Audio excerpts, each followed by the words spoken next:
Hi guys, welcome back to our channel. In this video, I'll teach you how to change spending limit for Instagram ads.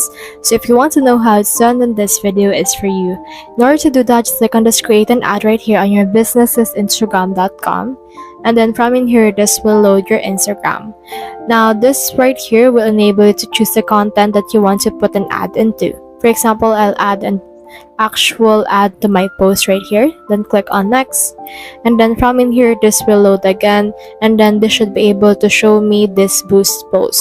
So in here you can just set a goal right here, like for example visit your profile or visit your website. You can also put in here special requirements and who do you want to see your ad. You can put in here a suggested audience, or you can create your own.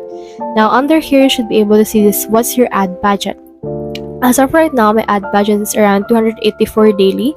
So if you want to change that, you can click on it and you can just enter in here, or just choose a specific amount right here that you want to add.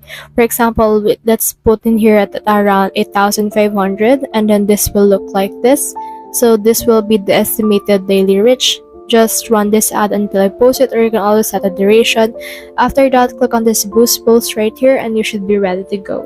So that's the whole process. If you have any questions, comment them down below and we'll try our best to answer. Thanks.